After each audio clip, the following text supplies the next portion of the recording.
Good morning. Good morning. We're just about to start. We're so excited to start talk about attachments. So let us know if you're excited too by saying hi in the chat.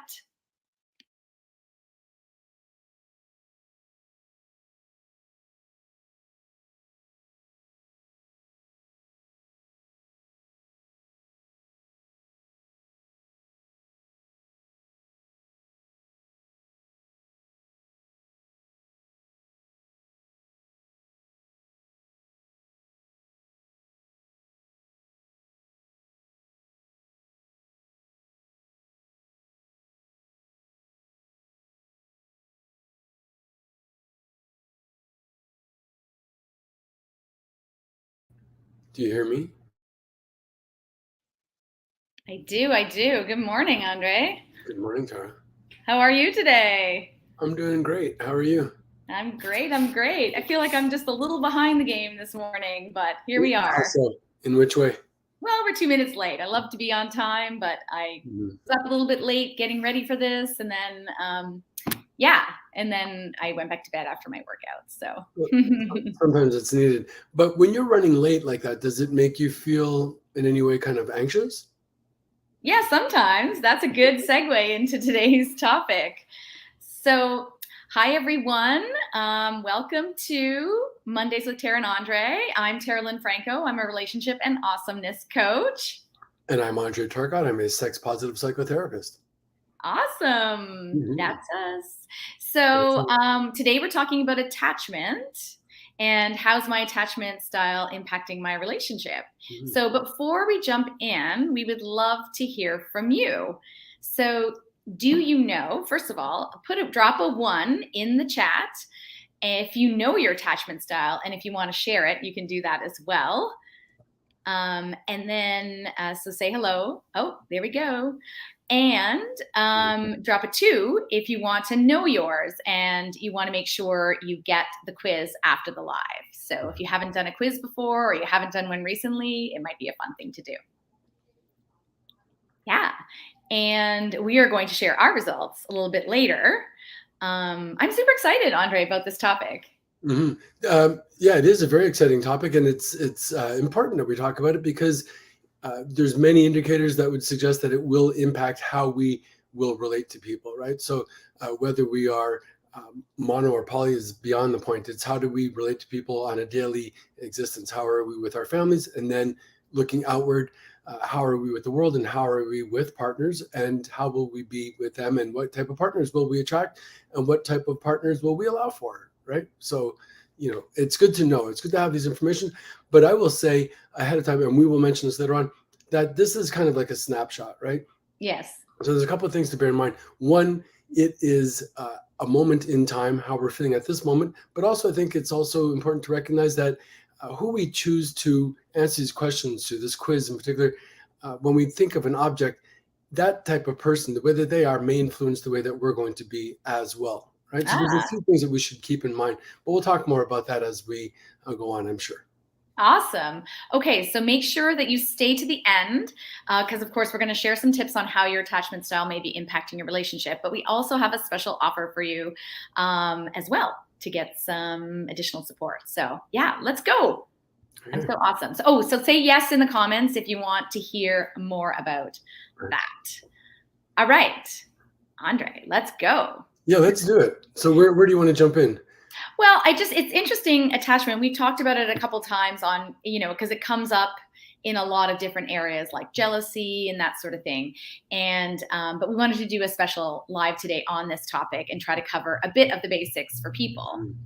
And I think like, in our own work, we are working with people on this subject and as it relates to non-monogamy, because it can be a little bit different. Would you agree? Yeah, it can be a little bit different in non-monogamy because I guess we use the marriage of model, the model of marriage rather, and how we might even go so far as to have a marital contract, right? A marriage contract, and that can kind of create a sense of security. Some people argue a false sense of security, but is Mhm. it different than being, say, in a poly relationship where we might not have that? We might not necessarily have a primary or nesting partner. We might have many different partners, and how will that affected? How will it allow for it, or be complemented by that? So yeah, it's kind of interesting to look at the differences and compare the two and Yeah. contrast them. Yeah. And I think that, non-monogamy in itself is sort of an insecure attachment because, like you said, there are the possibilities of other partnerships, or at least it's not an insecure attachment. It doesn't have the same secure attachment based on the structure. So you're making the structure more insecure potentially. So you have to build up, I think, the other areas of your relationship to have that secure attachment. Right, that's an interesting point. But I wonder, to that point, depending on the type of partner we have, we might be able to kind of foster a secure base, a secure haven, where we can go and have these other less defined or less conventional type of relationships, but still have that feeling of secure attachment. Yeah, I love the idea of creating a safe haven and a secure base. Should we talk about that first, or just maybe? That's good. Sure. Yeah. So yeah, what do we mean by that? Do you know? Do you want to say? Do you want to share? Well, again, it's I think it's something that might be used rather common, and yet are we always talking about the same thing, right? So I say I love you. What's my definition of love? What's your definition of love? To suggest that it's a secure base, for me, I would say that it means that I feel secure enough in our relationship that I can venture out, do whatever, whether it means having relationships with other people or with self, whatever it is, but that I can come back knowing that this is a secure base, knowing that it is a safe haven, that we are comfortably held and contained and feel as though we're not feeling any kind of too great a level of anxiety or insecurity, that it feels as though this is something that we have together and it is a safe place. Yeah, it's a secure base from which to grow and expand and experience. And I think that's awesome. So I don't know if people have heard these terms, because I really love the idea of secure base and safe haven. So safe haven, so you've got the secure base where you can grow from, and then you have the safe haven, which is a place that you can come home to, relationships that you can come to where you can be, your full true self, share how you're feeling, be open to that, be vulnerable, and that sort of thing. Yeah. So I don't know if people have heard these terms, so let us know in the chat if you have, or if there's other terms you like to use, but I really love those.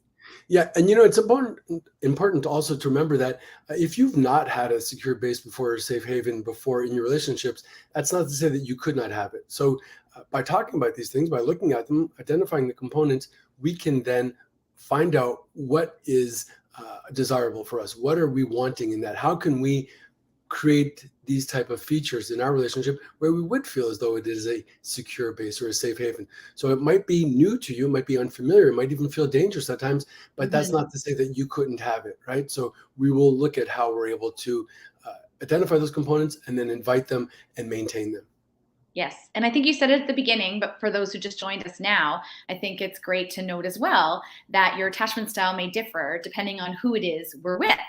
And I think that makes things a little more interesting. And it can also change on, like you said, the situation and who we're with and what their style is. Mm-hmm. So I'm curious to know if anyone else has found the case for them, that they might feel more securely attached with some people and less securely attached with other relationships, whether it be a lover or an intimate relationship, or even like parents and friends and that sort of thing. So let us know in the chat.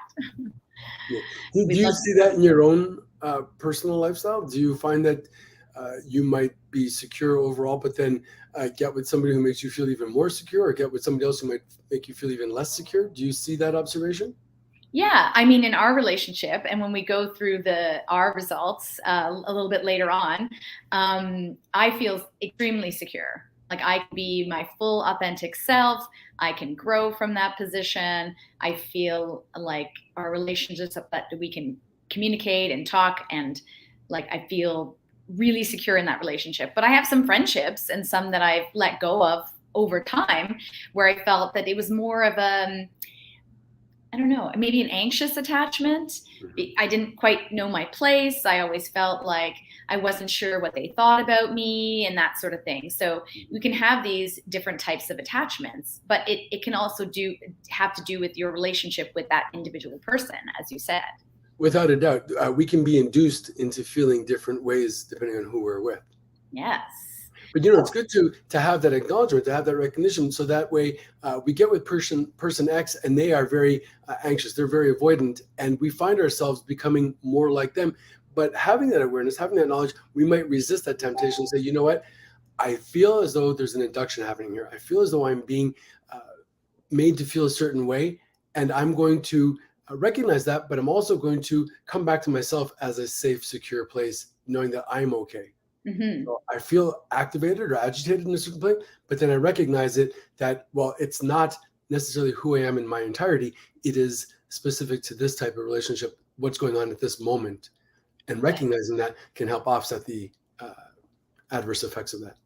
Okay, I think we've dropped some of the names, so we probably should start defining these things. What do you think? Sure, let's do it. Okay, so I'm going to pull up a diagram. I'll bring this up a couple of different times, but this is taken from Jessica Fern's Polysecure, which is a great read and talks a lot about sort of attachment styles, but also how they relate to people when they are non-monogamous. So it adds that little layer of extra onto it. So it shows the different attachment styles in terms of avoidance, level of avoidance, and level of anxiety. And the thing to note here as well is some of these words, that's the other interesting thing about attachments. Sometimes people use slightly different words, which I find can be confusing, especially in the, well, secure, but the three insecure attachments, the anxious, avoidant, and disorganized, can also be named different things. And I think sometimes people interchange the word for a child's attachment versus an adult's. So we'll try to clear that up, Andre? Yeah, for sure. Yeah, it does add to the possible confusion or complexity of it when you have one set of terms for adult and one set of terms for children. But again, it goes back to the earlier point of, I say I love you, you say I love me, but what do you mean? What do I mean when we say that? So when we speak about being anxious or avoidant or any of these things, they are kind of signifiers to convey a certain thought or message, but they're not absolute, and they may shift over time. But it's important that we kind of sort of define them so that we can understand, what is it that we're talking about? Are we talking about the same thing? And that goes on, not only for these definitions right now, but for how we feel about our feelings in relationships in general, right? Yeah, and what relationship style we want too, right? There's all kinds of, we've done a couple of talks on that subject, and people will have various definitions for polyamorous, open relationship, open marriage, all those things. So it's quite interesting. So, sure is. Okay, so let's start with the secure or autonomous attachment style, which is the upper left-hand corner, which is low avoidance and low anxiety. Mm-hmm. So I'm curious in the chat if anyone who's watching wants to let us know if they are mostly secure attachment. Some people might have done the quiz, and we'll share that link later, but they might also just know. So, yeah. But as the name suggests, right, secure means that you are rather confident in how you feel, and the autonomous part means that you are okay being by yourself, autonomous, right? You are auto, you are of self, so you are secure whether or not you are with a partner in a relationship, and being in that partner relationship, you still essentially feel secure within yourself. Exactly. So secure attachment starts, like all the attachment styles, when we're babies, and in children. And, children who have caregivers who are positively attuned to them and give enough, they provide that safe haven that you were talking about, and consistency and good enough care, attention, and affection. Those types of children develop more secure attachments. Oh, I thought you were going to say something with that. No, the whole screen froze for a moment on my end. Oh, no, that might have been me. So children who experience this type of environment grow to feel safe to explore, like you say, and interact with others, and trust, and to have emotional resilience and regulation. And then, oh no, am I still on? Are you still on? I believe you're still on. Okay. All right. You just had your phone, so I thought you were going to text me to say, you're not on. Oh my God. Okay. Does this resonate with anybody? Let us know in the chat. So as adults, they tend to have, people who've started off with secure attachment tend to have more confidence, better balance in relationships. They feel free to give and receive love. They mostly enjoy healthy boundaries, feel safe, I think, establishing boundaries and speaking their needs, and but also can be individual and feel secure even when apart. I think that's one of the big things in adults. Yeah, as you say that, the words codependent and dependent come to mind. And do we recognize ourselves as being rather autonomous if we feel as though we're independent, or do we feel as though we're less so if we feel as though our feelings, our well-being is very much connected to the other person? So do we look to them to offer us that those feelings or take away those feelings? And in doing so, are we less autonomous, right? So are we less secure? And it might be a good indicator how the two are related to each other, how there's some correlation to that. Exactly. I'm seeing that somebody, it's coming up as Facebook user, is saying that the quiz told them that they were more securely attached than they felt. They feel that they're anxious, but doing the work to be more secure in themselves. So I think that's awesome. That's part about doing the work and moving towards secure attachment. It's a very interesting point, because the test results might indicate something, but how you feel about it is really where it's at, right? Exactly. So I mean, it's only an indicator, right? It's to get an idea about But it. if you're not feeling quite as secure as you might like to be, then what's at play? What do you think might be signaling that? And how might we go about increasing that level of security? Awesome. Yeah.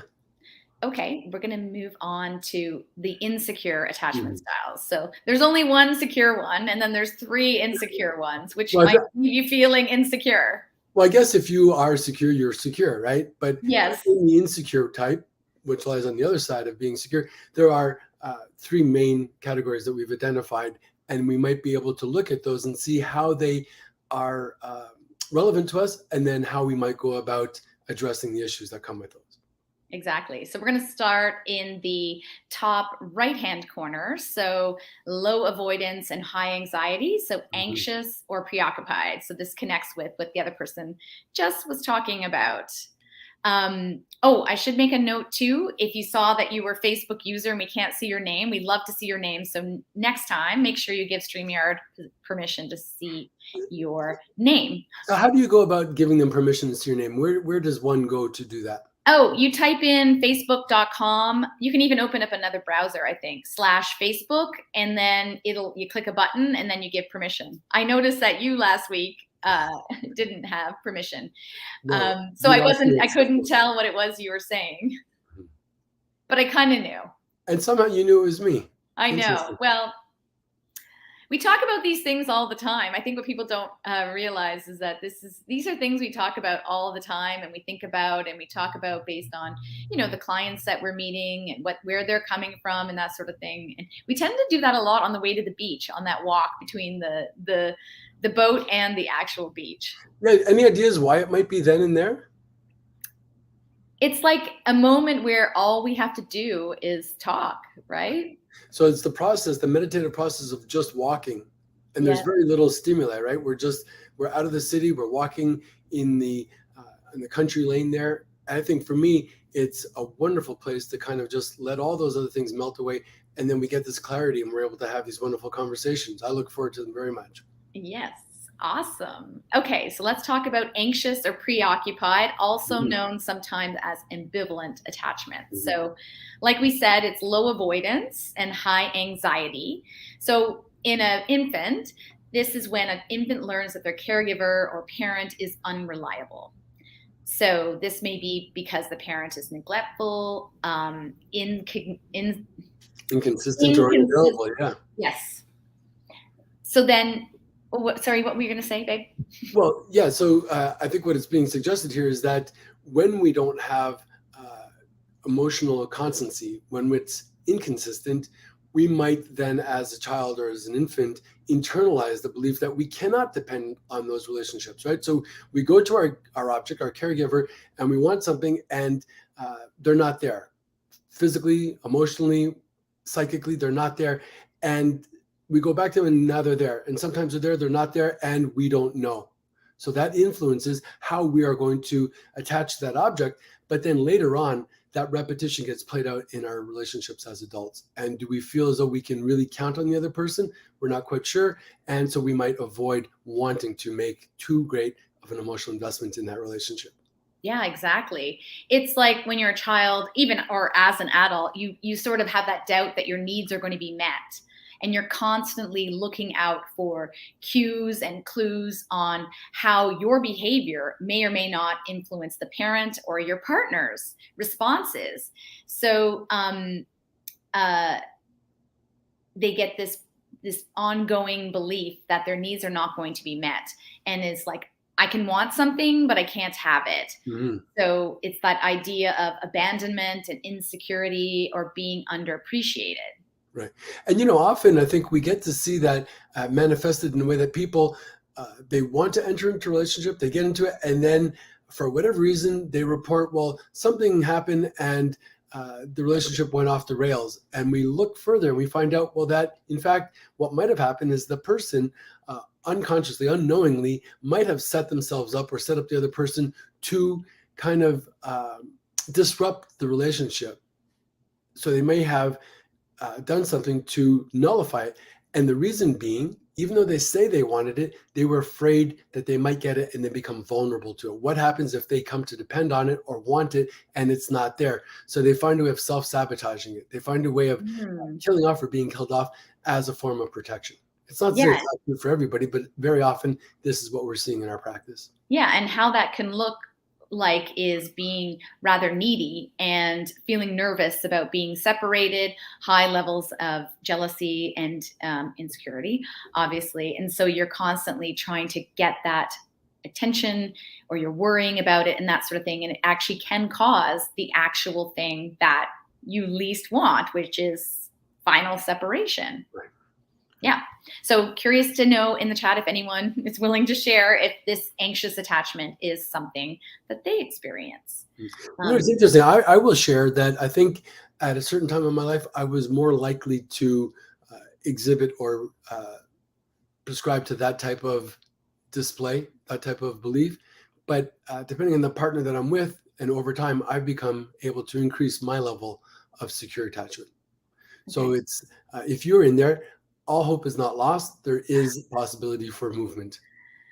Yeah. Oh, there's always hope. That's the thing. And, I think we can always move towards learned secure attachment. And I think, I'm not sure if you agree with your results, which we're going to go into at the end, but yours showed a surprising amount of security. I think you were surprised, I think. Oh, that's interesting. You had the idea that I was surprised? Oh, I thought you were. Oh, it's interesting. Were you surprised by my results? No, I wasn't surprised. Interesting. I wonder where the surprise came from. Oh, I just thought I think you wouldn't have described yourself in the past as being secure. So that's why I was like, oh, that's why I asked when you shared the results. I was like, oh, were you surprised? I see. Cool. Okay, so let's move on to the next one. So avoidant or dismissive attachment. So this is the bottom left corner. Right, left, yes, left. So avoidant in children, dismissive in adults. So high avoidance, low anxiety. Yeah. So shall I jump into this one? Sure, please. Yeah, so children gain this attachment style when a parent or caregiver is emotionally unavailable, insensitive, or even hostile to their needs for connection. So this forms a coping strategy of disconnection. So you're taking yourself away from things. Yeah, so many people will describe this type of person as being emotionally vacant, right? They are not necessarily fully present emotionally. Mm-hmm. And it's done out of a sense of protection. Absolutely. Yeah. Yeah. Because of where they came from, it did not feel safe to be there, and what they were getting back from their caregiver was unfortunately a low degree of emotional availability. Right? Exactly. So this disconnection applies to parents. It can apply to friendships too, but also other relationships. So like you said, I think, we fail to make social bonds. And this was an interesting comment that I read, but I'm not sure if I agree to it. This is they don't seem to value close relationships. Mm. Yeah, this is a very interesting question. They might not outwardly exhibit that, but who knows if somewhere inside they're actually really longing for it, even though they might say it, right? So again, are we, when we see these people demonstrate this way, when it manifests this way, is it really just the manifestation of their defense in not wanting to be vulnerable, not wanting to be disappointed? And so do they say, well, I don't want what I can't have? Yeah, I think so. I think that people like in adults, I think people would describe, and I've had clients this way that would describe themselves as avoidant. They want that connection. They want that, but they feel like they have to step aside to deal with their emotions and things, and then they can go back to the relationship or the discussion and that sort of thing. And it's interesting when you have a relationship, and I think this is pretty common. I'm not sure if you find this with your people you work with as well, Andre, but people that are avoidant and anxious being partnered. Yeah, and often they might have a very similar kind of shared trauma or traumatic experience from their childhood, right? And somehow they're being sort of at a distance from each other feels safer. Yeah. So they might see somebody with secure attachment who wants to invite them in as in some ways kind of threatening. So they'll find somebody else. They have like a kind of nonverbal agreement. I'll leave you alone and be just close enough, and you leave me alone and be just close enough, and that'll be viable. And in a way, it works. But is it really satisfying enough? Could it be more pleasurable? Could they have a fuller experience if they allow themselves to increase their level of security and attachment? Yeah, I think so. I would tend to think so as well. I think like people who are avoidant or dismissive tend to not depend on others, very independent, and because they've been learned how to do this. And in some ways, this can really serve you as an adult in terms of your work and that sort of thing. Like people who are, it's tend to see it as a strength in that way. But then in the same vein, it also in a work environment as well, like if we take it away from relationships, can negatively impact you because it may be hard to work on a team, for example, because you just want to do your own thing. You don't want to have to deal with other people, their emotions, or that sort of thing. So yeah, it's such a nuanced balance. But I think it's like we want to be autonomous, but we don't want to have walls up around us that never let the other person in or too afraid to go out and participate, right? So we got to find that balance. And we can be secure, autonomous, and connected all at the same time. Yeah, it's all about creating a safe environment to move into that space, right? And that's, and that comes from within yourself, looking in and understanding what's going on with you and what makes you avoidant and what you're actually afraid of. And then, moving towards like what you actually want and how you might get to that position where you feel safe, like creating an environment. Yeah. Okay. And now we're on to the final one, which is the lower right corner, disorganized or fearful attachment. And this is characterized by high avoidance and high anxiety. So avoiding a lot, but also very high anxiety around that. It's also fear. Yeah, I said fearful. Yeah, this for me is kind of almost indicating the highest level of infant traumatic experience, right? So it's really unfortunate. You're getting different messaging from your caregivers, your objects, and then it seems quite understandable that it would be disorganized and that there would be conflicting messages, right? So come here, go away. Where does that leave a young mind to really situate itself in a healthy way psychically? And it unfortunately can have long-lasting, lingering effects. But again, there is possibility for movement beyond this. So just because you might identify this way, that's not to say that it's how it must always be. We can definitely influence our attachment styles and go on to have happier, fuller, more secure relationships. Yeah, I think people who are in these kinds of, have this attachment style, like very high anxiety. They have extreme need for closeness, but also fear rejection. And, sometimes there's chaos going on in the family, which is some of the origins of it, and often, part of this is, parents, the reason the parents are doing this come here, go away sort of messaging is because they're possibly dealing with their own traumas, their own things that they have to deal with. And so they want to be close to their children, but can't necessarily do that in their current circumstances.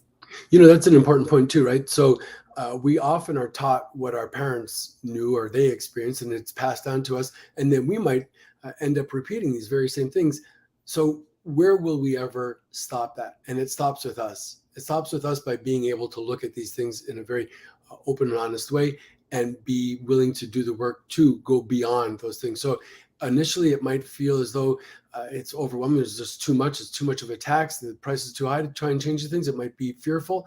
But if we don't, then we will remain fixed in this position and may then model that for our own children or friends and loved ones. So we need to be able to say, you know what, I identify these things, but I know that something else exists beyond this, and I will allow myself to participate in that change. Yeah, exactly. That's very apropos because someone just wrote in the comments, Facebook user, they said, would you say people can have similar trauma but different attachment styles? And they said they're guessing yes, but wanted to hear our view. Yeah, I would say without a doubt, we can have similar traumas and different attachment styles. It's not a one size fits all, obviously, right? So it's not a absolute in any of these things. So it is going to definitely be indicated or dictated by the individual and where they're coming from. Exactly. So those are the 4 main attachment styles. I'll just put them up really quickly. Again, so secure, anxious, avoidant, and disorganized. Awesome. We got through that. So shall we share a bit about ours just to give some people some examples? Sure, let's do it. Okay. We did the quiz, and I put the link in the email you would have gotten this morning, but I can also share it here. So like I said, drop a 2 if you want that quiz, and I'll DM that out to you. Here's mine. Wow. Okay. So really high in terms of secure, 73%. Yeah. So were you, did you think that's where you would be? Did you think it'd be higher, lower? What do you think about that number? Yeah, I was, I think I did this last week or maybe the week before because I'm working with some clients and we're working on some of these things for them. And I think when I did it the first time, I was a little bit lower in secure, but 73% is pretty high. Maybe it's just, and I think probably it depends on the day and how you're feeling about things and that sort of thing. Yeah, I would agree. I think it does depend on the day and how you're feeling about things, and also which partner or partners you are having in mind when you do take a look at that. It'd be interesting to see how it might compare 2 years ago or 4 years from now. Yeah, exactly. But I would say this is pretty accurate. I feel pretty secure. I think there are times for sure when I feel more anxious. But I think part of that is the nature of, for me, being in an open or polyamorous relationship, and I continuously work on that. I don't know if I tend to be avoidant or dismissive, which is hence the smaller number, and 0 on disorganized. So that kind of tracks for me in terms of how I grew up and that sort of thing. Mm-hmm. How you grew up. So that's interesting. I wonder, and I asked you this question privately, and I wonder if there is any influence, if there's any correlation between children that were raised in households with a single parent or households where there were 2 parents. And the reason why I ask is because some of the questions seem to indicate, did you have access to your object? Or forget about those questions, even what we know of psychology, do you have access to your object in a very secure way? So if you have one parent at home and they are needing to do things for work, for example, they may want to be there presently, psychically, physically, emotionally, but may not be able to because of other considerations. But the experience of them as a child might be one where, well, my object is not present, my object is not accessible, and will that create a feeling of insecurity? Yeah. I would say that that's a strong possibility for me. I had both my parents in the home. My mother was a stay-at-home mom, and when I was a kid, I would go home for lunch, and my mom was there, made me lunch. And when I came home from school, my mom was there.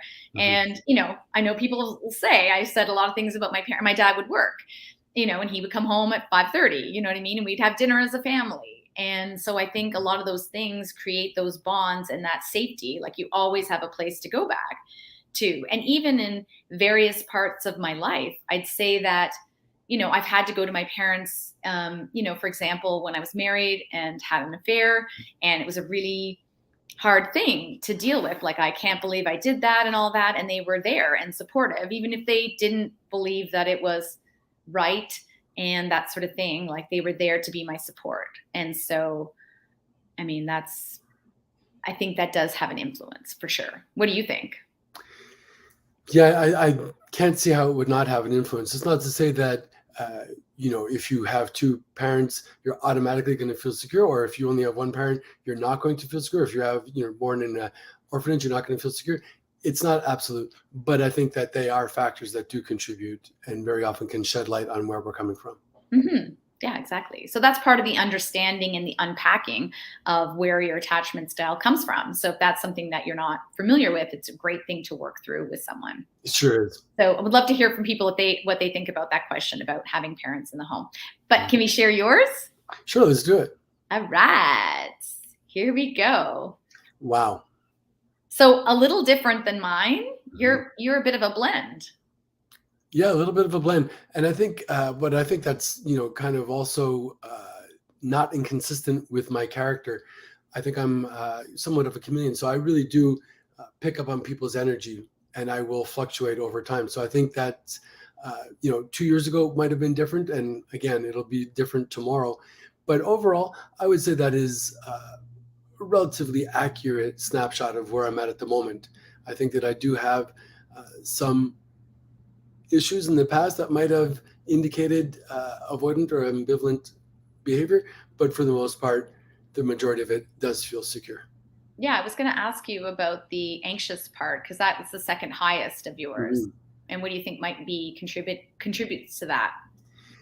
That's a great question. If without going too deep into it, I would say that the anxious comes from, well, anxiety is the future forecasting of things happening, right? So my level of anxiety would probably be due influence to the past traumas. I'm afraid of those traumas recurring, and therefore I'm anxious about what's going to happen in the future. The traumas in the past being that I did not feel as though the attachments that I had were necessarily secure or secure enough. So now I am rather tentative about things and somewhat anxious about them. Mm-hmm. But I have that awareness, and as such, it's not the only indicator. I've created a safe haven, a safe base with you. I've allowed for that. You've been a wonderful partner in demonstrating that. And as such, my level of security is strong enough that I'm able to remain in relationships. So would you have thought, like, because you used to say to me at the beginning of our relationship, so if anyone's watched our lives before over the past couple of years that we've been doing this, you used to always say that I was a weasel, or like, don't fall in love with me. That's what you said to me when we first started dating. And what would that tell you?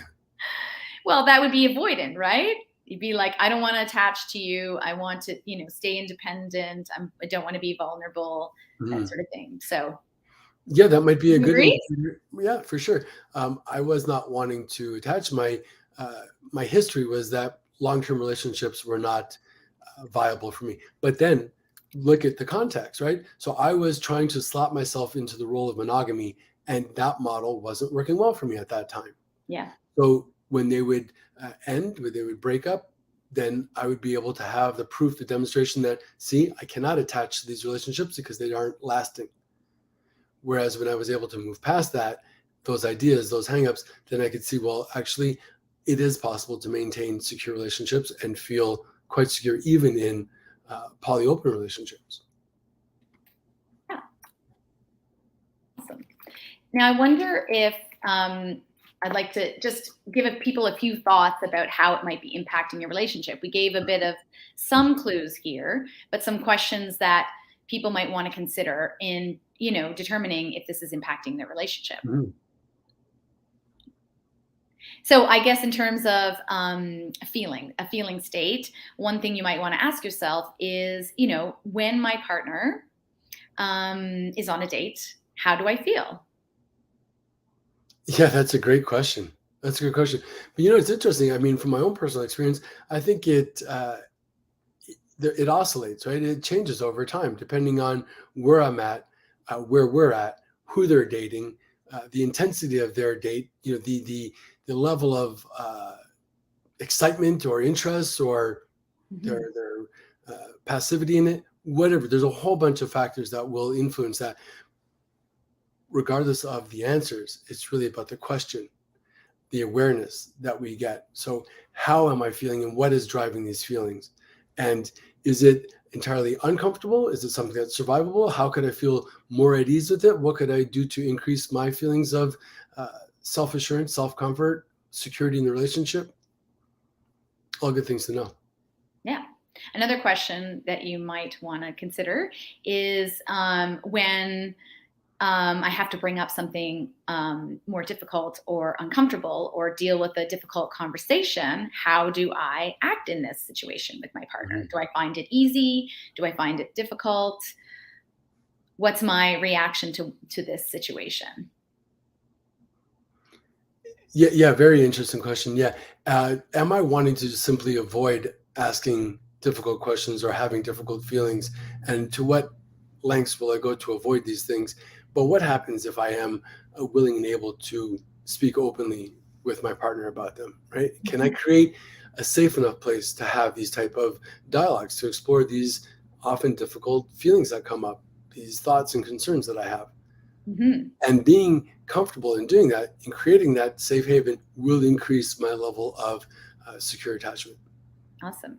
And then related, when my partner and I have a difficult discussion, or when we have to deal with something that's, a little more sensitive, do I feel like I have to resolve that in the moment? And I get Mm. very, focused on that we must talk right now, right now, right now, and Right. solve it. Otherwise, I feel inconsolable, uh, that sort of thing. Yeah, that's a wonderful point. That's a wonderful point. So, it's always the balancing act, right? Because we might feel the urgency to want to talk about something, and even though we might have a willing partner, at what point do they get oversaturated? Even if they Mhm. want to remain emotionally present and accessible, at what point is it advisable that we, okay, both agree, let's take a recess here? Mhm. And then in that, might we even ask ourselves, the thing I'm fixed on, is it really that important? When I look at the big overall picture, or am I attaching meaning from someplace else onto this because it kind of consciously or unconsciously signifies something else in my relationship, in my psyche, in my history? So let's definitely have ways of communicating. We talk a whole bunch about how we might communicate different communication styles, how we can go at it in a way, but also when is it time to kind of just take a breather and pause for a moment and self-reflect and come back. And because we can get rather heated in some of these discussions, but that's not to say that at the first sign of discomfort we should just hit the pause button. We're going No. to have to at times be willing to tolerate the intolerable and talk about these things. Exactly. And I think for me, my own personal experience, this is the area where I'm working on. You know this, that I have a very hard time, and it's where my anxious attachment probably shows up, is when there's that sort of situation. I just want to resolve it and be good and be happy, and I sometimes might think that, oh, my partner doesn't love me because my partner being you doesn't love me because, or they're thinking this, or I can create meaning out of this. And it's definitely an area I think I've been improving in, and realizing, because you're very good at saying, yeah, we need a second, we need a pause, and that sort of thing, and being okay with that. Mm. And that's, I think, one of the things, I've worked through, working through, and I support a lot of people in doing that as well. But I'm curious what it must be like for you. So you have on your table the agenda. You want to get this done. You're feeling uncomfortable. You want to talk about it, and then at a certain point, I say, okay, I'm willing to talk about it, but I'm also wanting us to pause this. I want us to just take a break for a second. What's it like when I'm asking or offering that other option? Yeah. Well, sometimes it's hard. I think it reminds me a little bit of being a kid and feeling bad, and I don't want to feel bad anymore, like a bad kid, like I did Mm, something wrong. So I'll sometimes take it as criticism and that sort of thing. So that's where, the child inside of you like rears its head and mhm. says, "Hey, you adult, just But resolve this and feel better," but So you are hyper aware to the idea that this might be coming from your past. So does that awareness then in any way help to reframe it so that you can come back to the present and just be? yeah, definitely. This is the work, right? As they call it, the good work and the growth that we do and that I've done over the last several years. And, I help people do the same. It's a big thing and it makes a big difference when you can hold that space and you can recognize what you're, bringing into the situation and where that's coming from. So, yeah. Fantastic. So that's probably a good segue into sort of a little wrap up here. So we talked about the different attachment styles today. We talked a bit about how that might be impacting your relationships or how you relate to people. I think it's important to say that these are not. We said this at the beginning, but these aren't static and they may overlap and shift. But we are plastic and able to go from a more insecure position to a positive, a Mm, secure position. right. And also, unfortunately, sometimes we might go from being more secure to less secure, depending again on the situation, the people we're Mhm. with, right? But we have that awareness, right? Because what we want to do in talking about therapy and talk therapy is we raise our conscious awareness of what's going on, what's at play, what's going on. So if I find myself being less secure, well, what are the elements at play? And then how can I counter that so I don't just slip into this horrible feeling of anxiety or avoidance or any of these things? So we become aware and we become empowered by talking about these things. Exactly, talking about them. So I said at the beginning that there'd be a little offer at the end. So the offer is that if you're ready to understand how your attachment style is impacting your relationship, want to unpack this a little bit more, maybe you've done the quiz and would like to talk a bit about it. I've opened up 10 spots in my calendar to talk to you about this. It's a 45-minute free call, and I will make sure by the end of that call, I'll give you actions to do that will shift, that attachment style or start you on the process of that journey and work towards greater security. So I will drop the link here in the chat, but this is, whoops, wrong one. There we go. It's go.taranandre.com/book with us and grab a spot before they're gone. And yeah, that was a great chat today. I love talking about attachments. So interesting. Yes, you do. I think that's great. Amazing. Well, thanks, Andre. I'm Well, looking thank you, forward Tara. to seeing you in real life again sometime so we can Sometime. physically attach. Yeah. We'll see you. We'll see you when we see you. Okay, thanks everyone for joining. We will check the comments, but if you'd like to book a call, please let us know. You can even drop that in the chat and we'll figure it Mhm. out. Awesome. Thank you. Happy Monday. Thank you, everyone. Thank you. Talk Bye. later.